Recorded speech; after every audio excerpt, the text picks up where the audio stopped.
All right, they are in game. Let's go ahead and spectate that. Let's go ahead and switch over. League of Legends. Oh, look at this. So what do we got here? We have a, just going to go through the names real quickly, who's playing what positions. I got 240 to explain it. We got a Luka Zoldyck. He's I think he's still Diamond. He's going to be in the jungle.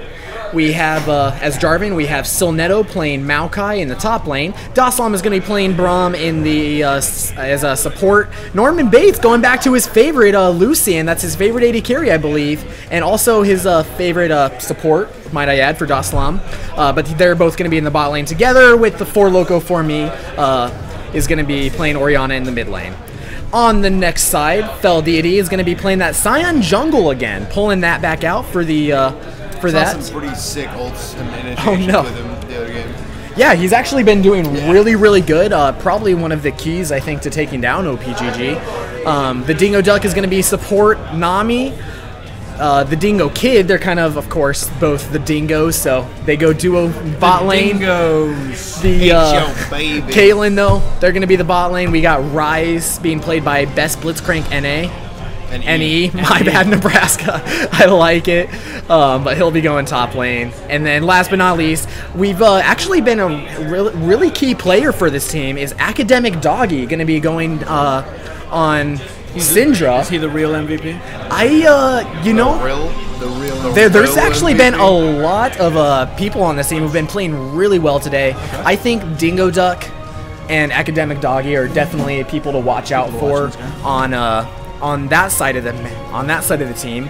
Otherwise, I'd probably have to say I'm going to be watching a Luka Zoldyck, see how effective he can be with those Jarvan initiations. Silnetto, always a key player to just the heart and the soul. 4 Loco for me is just always a great player, always really solid. So nothing to complain about from anybody by any means. I think it's really well-rounded really good teams. Finals. Really good finals team. They both deserve to be here. What do you think about the summoner spells on Orianna? What do you think about that exhaust versus the ignite in the middle lane? You know, that's actually really interesting. That's something we've been seeing.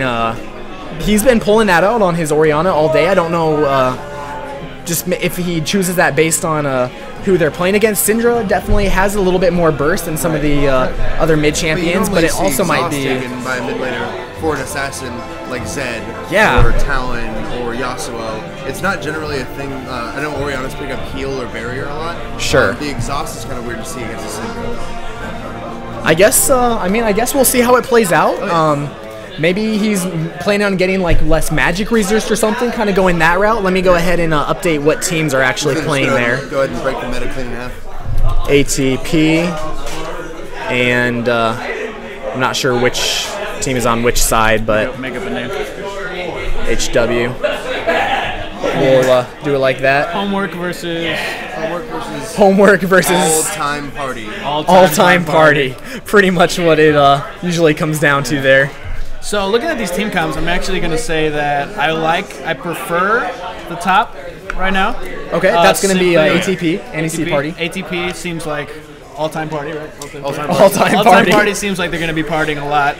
You see the initiation either coming from Maokai or Jarvan, followed up by that Orianna ult. Braum Lucian is a strong laning versus the Caitlyn Nami. You're going to see a lot of poke coming on for Caitlyn. If Caitlyn does get caught out, that would be very detrimental. Braum actually counters Nami. Rushing right out. Especially during team fights with the ult as well as Caitlyn. So this is going to be a very interesting matchup.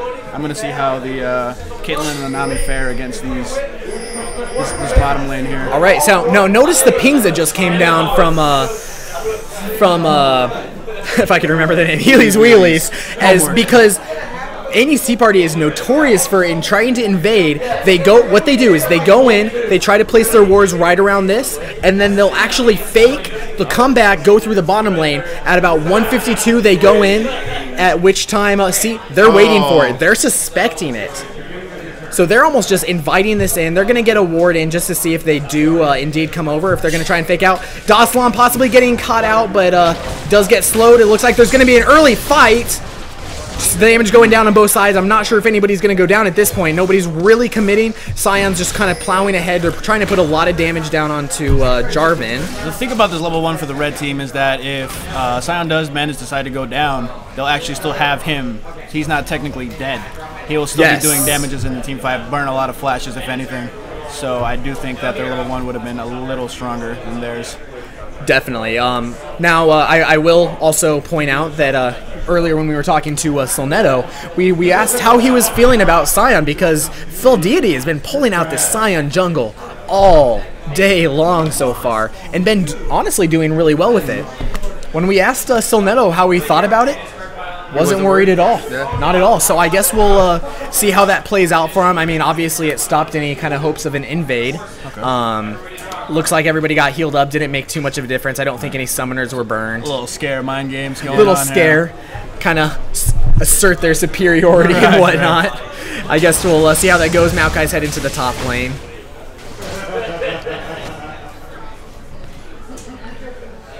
Just going to get a little extra help for Jarvan. He is going to finish that red buff before Scion gets the blue buff.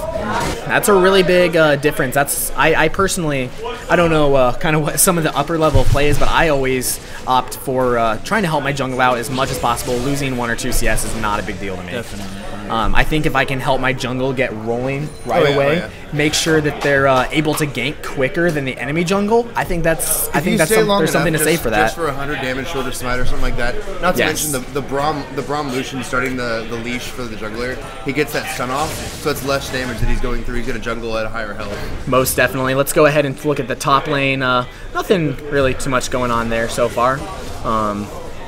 Comfortable lanes for each of them. Oh, getting an early stun, a little bit of a damage down onto 4Loko from me. Ooh, man. Syndra's being a real big bully here. That's what she's really known for in the laning phase. So most definitely. I mean, we did see that she picked up that ignite, so definitely trying to... That kill potential, that kill pressure is there. Yes. Orianna has to be careful. The thing about this bottom lane is that if the red team decided not to leash, they would have actually had an advantage because of the range that Caitlyn provides. Had they came in a little later, the Lucian and the Braum, they would have actually gotten poked out more than them being able to actually CS. So they could have actually taken advantage of that had they not leashed. But now we do you just want to point out we see Phil Deity. This is a gank that he's gotten off a few times and he doesn't succeed this time. Last game versus OPGG, he was actually able to catch enemy Maokai out. He's going back again. Maybe he's going to try it again. The loop-de-loop. Actually, it was a Rise. My apologies. It was a Rise that he did it against last time. And Solnetto just kind of sidesteps it. He's like, all right, maybe he's going to go right on to Best Blitzcrank. NA gets the kill, 2v1. He has the minions. Great play by Solnetto there. Wasn't scared. Wasn't scared at all. Didn't he knew he had the minion advantage. I was standing right in the middle of all those minions. Great play. Great play. I definitely think that he did take advantage of those minions and right now we get a teleport coming in from behind. That is intense. Are they going to be able to pick him off, or is he let's see what happens. He reached back from the passive field. Nope. Be good. Yeah, I guess that's a teleport. I mean, it got him back in the lane. Down. That's pretty big. I mean, but he needed to get back into lane anyway, so not too of a... getting back into lane. Wasn't a too big deal. Actually, pushed some extra damage onto Maokai because of that. It did force him to back, so now they have... Good damage going down on Nami, and then vice versa. A little bit of minion damage on Daslam. The interesting thing here is that if one of the mid laners or the bottom laners get an advantage on the blue side, they would actually be able to secure a dragon here because they know that the TP top is actually down for a certain amount of time. So we'll see if they decide to make a play for something like that. Oh, it looks like Syndra's getting ganked. Let's see if Luka Zoldiak, is he going to get the kill? Oh. He goes under the turret, doesn't get stunned, takes a turret hit, makes it back out. Second blood for not a problem. But he gets the kill. Creates a lot less strain on Orianna. I know that they were kind of hashing it out because there was a lot of low mana, a lot of low HP going for both of them. And, you know, Jarvan just had the more effective gank, I think. He's able to initiate a little bit quicker than pre-6 Scion. I'd like to point out, do you play Braum a lot there? I play Braum a lot. I'm not gonna say I'm the best Braum NA, but I do. Yeah, my Braum games. It's funny to me. He's got that gigantic shield. If you ever watch him, whenever he had to stand behind me, he can't be hitting that hard because you see the way he punches. Oh no! I didn't reswap the teams at the top. I'm so bad. So bad at streaming. I'm sorry. Sorry, Bendo. Oh, there we go. We need a big ATP. Oh no! Oh no! So we know who's ATP hype right now. ATP hype. ATP hype. All right, well, we'll even it out a little bit. We'll make them both big because they both made it to the finals. There we are. So Oriana being a little aggressive right now. Yeah, taking some cannon minion damage. Well, but that ignite down is, that ignite is down from Oriana, so you'll see a lot more pressure coming out from Oriana, seeing that she does have that exhaust. I said Cinder. I must have mixed up the names. I'm a little very easy. I've been facing Aries and Oris all day. That is the worst. I'm trying to say Ari ult going down. What is happening? Oh man. Oh my gosh, Flash! That is a lot of damage going on to Academic Doggy. Even if they don't get him though, they're pushing him out of lane. That's lost experience. That's time that he's not going to be getting level 6. So Oriana, yeah, she's level 6, but she's pushing him out of lane. Gonna get a lot of damage, get a lot more map pressure. Oriana's also going to shove to the tower and prevent any more of those minions from dying to it. Obviously, would have been ideal if I think Oriana had just waited just a tad bit longer. I think she didn't even need to use the ult there, personally. She had that flash. She could have saved that. Flash, knowing that Flash was down from that earlier previous game. We have a double kill going down the bot lane. Let's go ahead and rewind, see kind of what happened there. Looks like they're extending a lot. Jarvan's down there, but we got a Scion ulting in. Norman Bates, he tries to get out of the way, but he's not able to. He gets a double knockup, and that's GG for the bot lane anyway. That was unfortunate for Lucian. That gives them a little dragon control. The Scion ult actually just goes in a straight line. Him actually backing out in a straight line was in favor of Scion, so that was kind of, yeah. Bad it would have been way better if Norman Bates had gone up. I think they were just a little bit scared. Honestly. What it was. I mean, you got this huge monster running at you. What are you going to do? Let's see if he's going to try and go for the... Now, Luka Zoldyck has actually gotten a lot of Dragon Steals today. He's not going to go for it. Kind of a little bit... Not ideal positioning. Now HW did a really good job of positioning themselves right there so that he couldn't get in, because he would have been taking too much damage. They would have just gone off of Dragon and just started killing him. Right. And so they positioned themselves, I think, really good. See kind of what's going up in the top lane.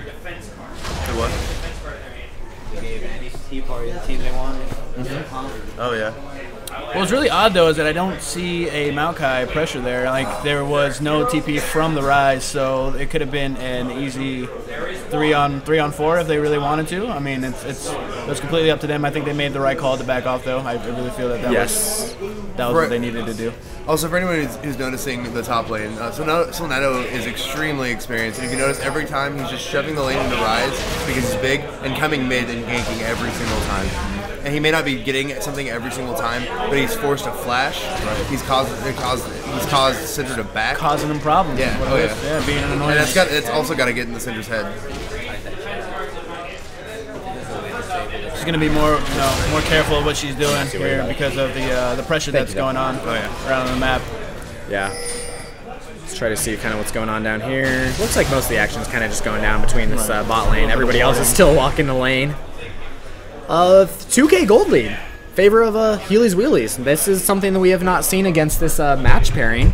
Honestly, I think for how they've been playing throughout the rest of the day after that first game has been really good. Let me see if I can. You could stop stream. It's just the. Actually, I think. The server. Yeah. It's the server lag. I was. Yeah, you're right. I was thinking because I had a video camera that I set a 50 millisecond lag on purpose for a program that I was trying to use. We see a little bit of damage going on Maokai. Everybody's kind of playing a little bit safe. Seems like maybe trying to feel themselves out. I mean, this is a little bit higher level play, right? And everybody's definitely really worried. Oh, it seems like we got a really good initiation onto Nami. Man. The Jarvan ult just shuts it down, but Scion flashes away from the Scion at the last possible second, and a great Braum ult that just completely separates. Solnetto teleported in from the back, completely cut off the Rise there. That was beautiful play by Annie's Tea Party right there. Great flash and a reinitiation. The only thing that I saw that was kind of questionable. I know Maokai was trying to come in here. He was trying to make a play, but I think that 3 on the 1 that just happened. Braum ulting and completely just destroying that kill. Yeah. The teleport could have just been used to push top. He didn't really need to be there. There was nothing else that he could have done. I mean, I think that that's a good point. That's a good point.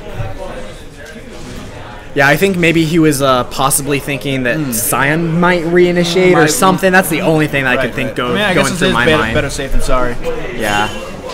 I think you're right, though. It probably would have been a better idea to just save that, keep pushing top. Keep pushing top. Would have had that pressure. He would have been denied CS, XP. I think he would have been putting him. I mean, because I think I think he maybe also just got a little bit scared that my lane partner just went down there. Like I feel like I should follow them. Right. Just kind of a basic thing to do, but I don't think there was a lot of communication on Wheely's part. Looked like Maokai is now going really aggressive on a Rise. A little bit of damage. He's saying, "Hey, this is still my lane. I can still take you." Hey, how you doing?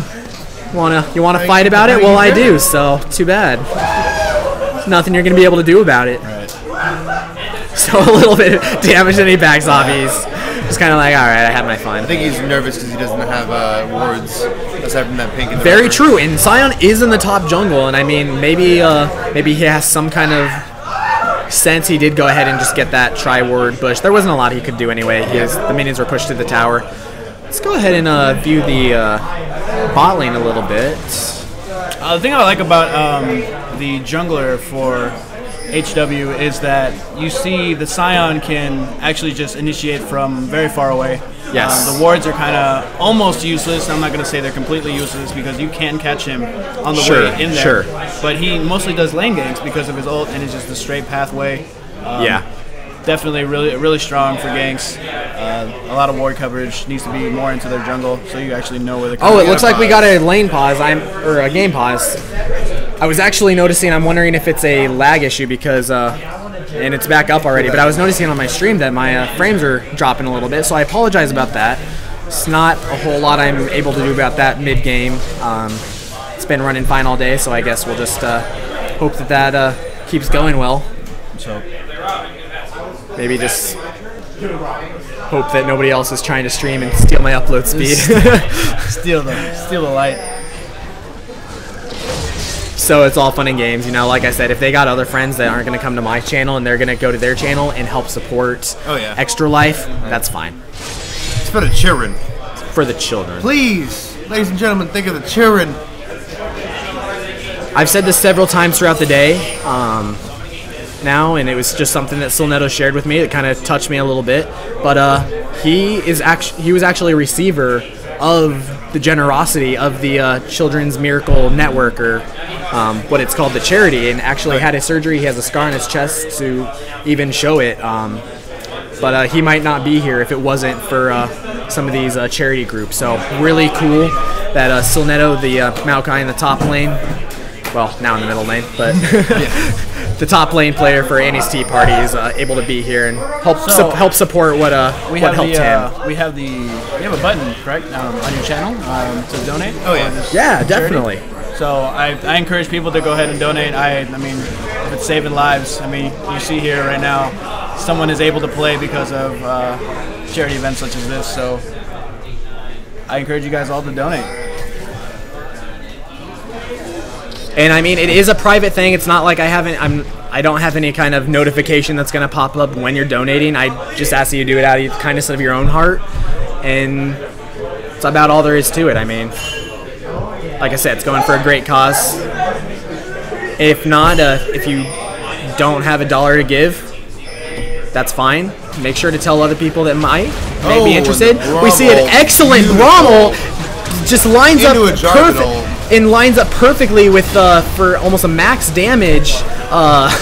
Saves the Jarvan as well. Just want to point that out. But for a max damage culling from Lucian there, getting a lot of damage. It's currently 7-2 back in favor of Annie's Tea Party. Now what's really interesting is 7-2, but there's only a 600 gold difference right there. It's going to be a little bit more after this dragon right here. But that's very interesting. It just kind of goes to show, I think, how good Wheelys has been doing at CSing, dragon control.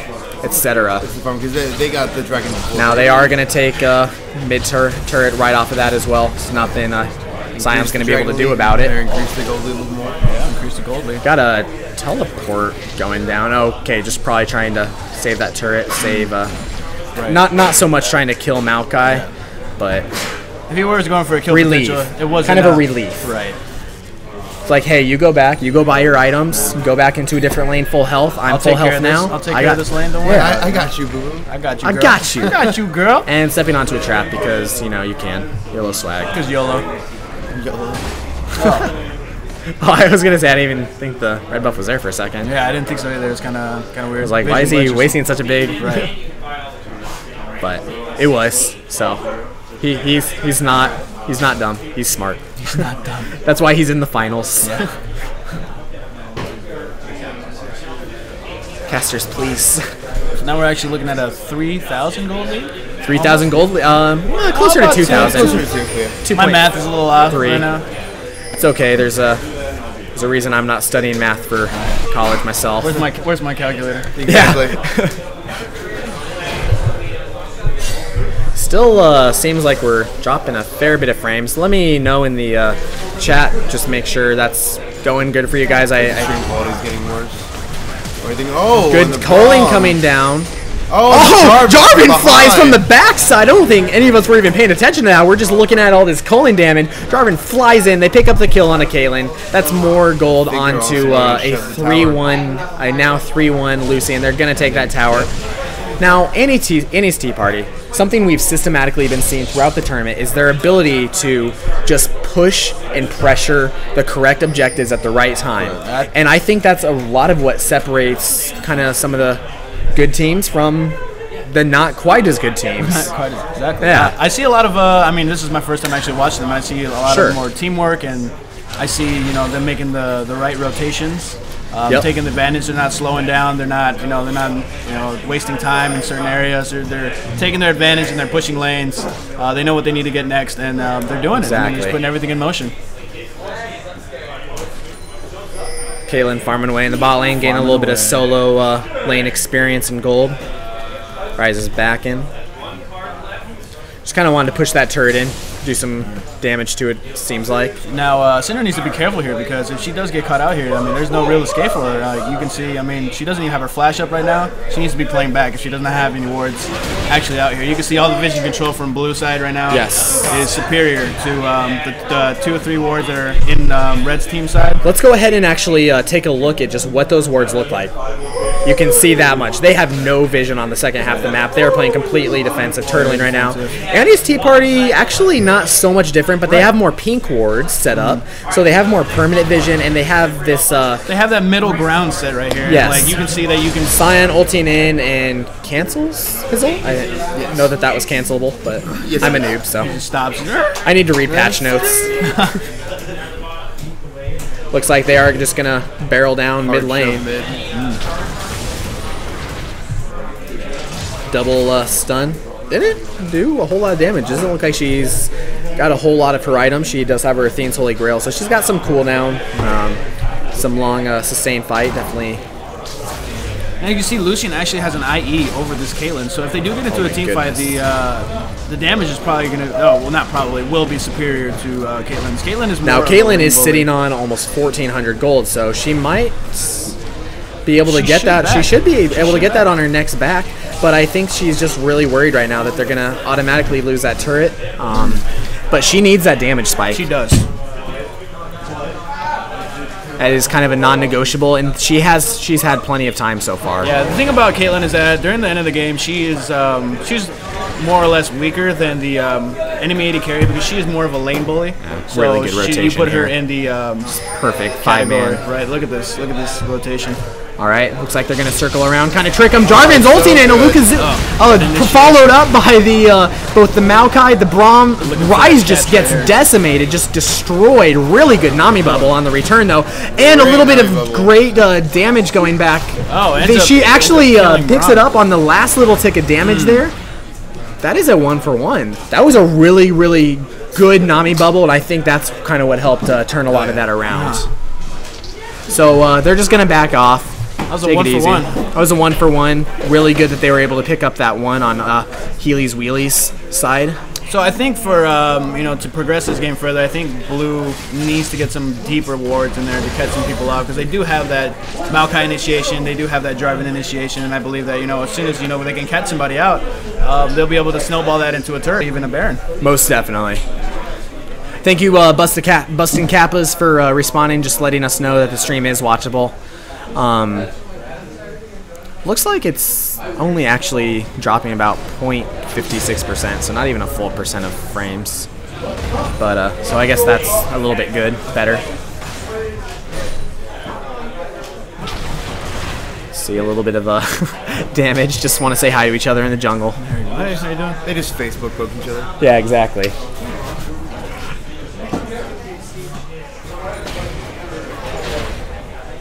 Getting a little bit of let's see how the I guess gold differences is going between the teams. Got 6,200. Orianna and Syndra are neck and neck right now. We did just get a little bit of a gold boost going in the pocket of Orianna. Lucian, however, is 1.5k, 6k, I can't math, ahead of Caitlyn. He's about 1.5. 1.5. Rise, Maokai has a definite advantage, and Jarvan has a definite advantage. So a pretty Gold discrepancy is very high here. Very high in NA's Tea Party's favor. Support, not huge differences. But I think definitely enough difference between those three champions to make a big difference in a team fight. So kind of see how that plays out a little bit as they kind of dance around this red buff. I'm not sure if red buff is spawning soon. I fortunately wasn't paying too much attention to that. If you look at this, they actually still have 2 sweepers on each side of the team. I think that pushing their advantage, I definitely think they need a lot of vision control right here, because you can see this Baron is really up for to contest. You have 2 pink wards. We have an aggressive pink ward in their actual jungle right now, and I think that they can press that advantage. Yeah, because they do have that catch comp.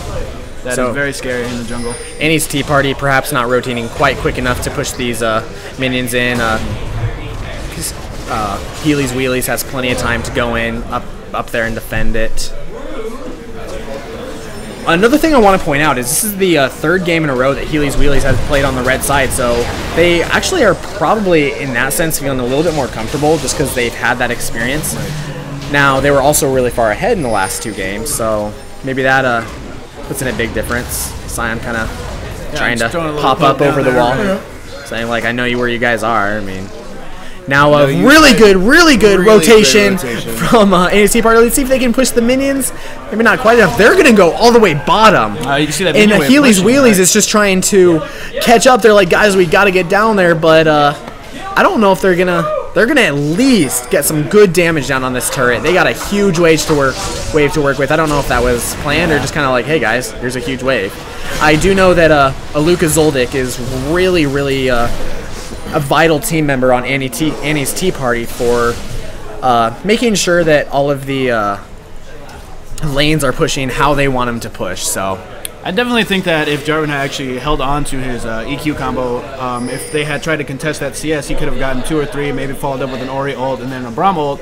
And I definitely think they could have done a massive amount of damage with that Maokai, soaking up a lot of what they could put out, completely, destroying Nami. Yes. That's a part of their CC, and then also taking out a bunch of people there. I definitely think it could have probably, depending on how it would have been played, definitely think that the red team would have suffered a lot for that. But we didn't get to see that, unfortunately. Yeah. I do just also want to point out something that Bus and Kappa said in the Twitch chat here, is how dominant ATP's ward coverage has been all day. It is honestly just insane. It's impressive. It really it's is. really impressive. They had 3 pink wards in the enemy's territory.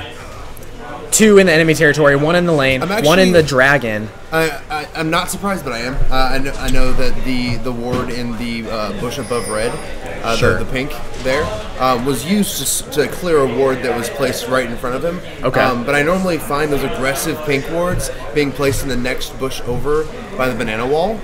Right over here, see it right there, where there is an enemy ward. Yeah, right. But then there is, like, I don't know. It's just another thing that I was saying. But yes, and of course they got the pink ward, so they just take that. Here we have the ward game going on, where blue side will take now Baron control.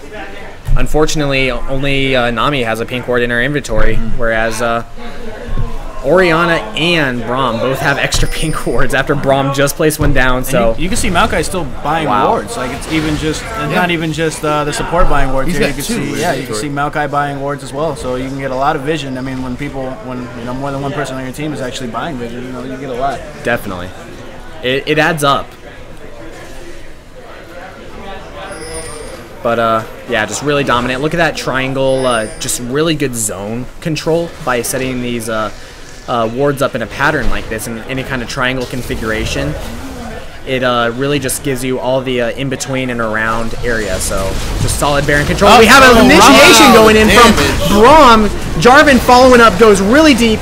Jarvan just backs up right after blocking everybody up. Silnetto just going super deep. He goes back with his shield, tries to set it up, maybe a little bit too ham. They are getting damaged by the turret. ATP, what are they doing? They are just trading negatively. They just keep going in and dying. It's one-on-one. I think they just needed to either fight together, but I mean, they decided to keep going in one by one, and I think that's what really cost them that fight. That is what I like to call the conveyor belt. That was insane. They walked away with that fight winning. First off, just started diving into the turret. I don't know if they just accidentally dove slightly too deep into the turret, got stunned under it. I think they got a little too excited. I think the sugar rush from the Red Bulls earlier that they got. Oh yeah, I think that's what. Really I think it was the ladies. I think it was the ladies. There you go. So let's go ahead and replay that for everybody. That's a good idea. Take it down halftime. See what happens. Yeah. There. Moment by moment here. All right. So this is about where it is. I'm just gonna face the camera right over here. With a Braum initiation. Braum is looking at this. He sees. Oh, that is a beautiful Braum ult. Oh, beautiful. Followed up into a 5-man ult by Jarvan. Followed by the Ori. 3-man pop up into a huge ult by Jarvan. And as you can see right here, that there's too much focus on the Scion. I definitely think that Maokai got left alone. As soon as he knew that his team wasn't with him, he should have backed off immediately. It really cost him a lot of damage right there. Zion's just in the back line. Exactly. And he's just going down. I think they just needed to. At this point, they needed to take that away. too. They took 2. Zoldyck goes in. Daslam tries to flash in. The issue was he jumped. He needed to jump to him right away, and I don't know if he was out of range. And he got stunned under the tower, took a turret hit. And see that there was just there might have been a lack of communication right there because Lucian might have been able to do a little damage there. The Lucian was, so let's go ahead, jump back to normal time. The Lucian was incidentally too greedy. So that actually brought things back up to speed a little bit with the gold lead, going back to a 2K, only 2K gold difference, which is a negligible difference in kind of the mid-late game. We are hitting 27 minutes, so I guess we'll, like I said, just continue to see how this plays out. We still do have I will say they have superior ward coverage. Just NEC Party just needs to work on their communication a little bit. I think if they can get that down, then they might be able to pull it out. Otherwise, Healys Wheelys might be able to take advantage. And so we have a Dragon that actually just came up right now, and they can either choose to either contest this right now. Immediately, they need to get this coverage. They have no vision on this because they have no vision on this or the Baron. I mean, they have a little vision on the Baron. They need to either clear that pink ward on Baron because that is what's really costing them a lot of the wards and a lot of the vision that they really need right now, or contest this Dragon, which they didn't. And I think that's something that's going to cost them later in the game. Oh, we got a little initiation on the Rise. Rise is going to go down. Looks like he got caught out a little bit. Yeah. See if anything else happens. Maybe not so much. They're going to continue the pressure. Yeah, pushing down the bot lane. The accidental dive on the mid lane, I've seen really, really good power plays from ATP. You notice that the rotations have been spot on. The vision control is perfect. Notice how every time they go into a team fight, it's a Braum, followed by a Lucian Choline, followed by a Jarvan knockup, which keeps them in the Choline. I think it's actually interesting that they're using the Braum ult. I think Braum is he is doing a lot of the initiations, but I think that Jarvan or Maokai need to be the ones that actually start the fight. Braum needs to be the one to secure them in that area so that Oriana can actually get that full we got a Choline going down once again. They're doing the same thing that we've been talking about. So they're really liking that. Jarvan goes in a little bit after the fact. The focus on the Scion. I don't know if I like that. He ends up taking him down. He gets a kill in return onto Jarvan. Daslam getting picked up. See, the issue that I Ooh, that I saw some here- really That good was a damage, great but he could have done that a tutorial. lot earlier. Right.